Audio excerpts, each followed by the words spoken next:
Now, your Alaska Link weather for Anchorage and South Central.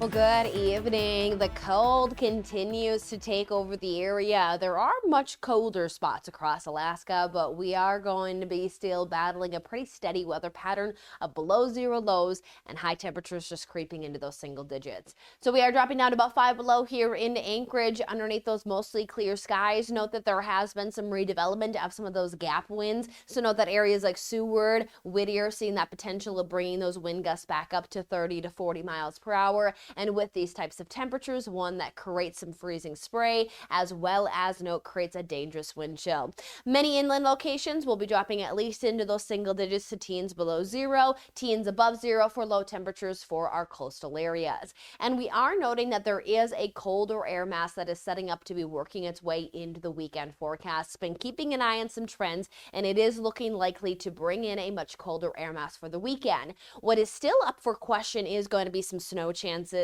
as what we're going to be seeing is a lot of the active weather is going to be lifting its way into the Gulf of Alaska and having more of that easterly approach, bringing biggest impacts to the Prince William Sound, but leading to some potential for the inland areas. But we'll have to watch that easterly extent of where it's going to shift across the Prince William Sound and if it will be able to stretch to the west. But what we're going to see either way is that with these active systems, that does trigger strong winds. So again, increasing more of those gap winds, as well as creating downsloping at times, but that can create those strong winds, creating that wind chill. So it's a big battle overall here of those winter headlines here for the weekend forecast. So we're still easing into this pattern though, so some changes are expected, so stay tuned for updates. Our Thursday though stays with those mostly sunny skies, a single digit high temperature possible, but dress for those teens below zero for a feel like, as we just see a few hours into the afternoon where we do get that feel like temperature to the single digits below zero, but never do we climb above zero for a feel like temperature. So those thick winter coats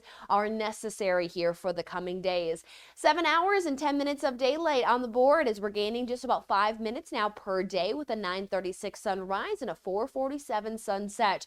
We'll top off with those high temperatures into the single digits inland, looking at just creeping into those lower 20s across the coastal areas. As we roll into that Friday forecast, we'll keep an eye on, again, that cooler air dropping in from the west, but also some of that moisture that is coming in from the east. That is going to start to bring some of those better snow chances to the Prince William Sound, and there's going to be some heavy coastal mountain snowfall that is going to be adding up. And then again, we're mentioning keeping an eye on how much of that is going to be working into those inland areas. We at least see dropping to those colder temperatures, teens below zero for lows. If winds increase, again, dangerous wind chills will be a possibility, single digit highs, and then we'll continue to talk about an active weather pattern that is going to be taking us into next week.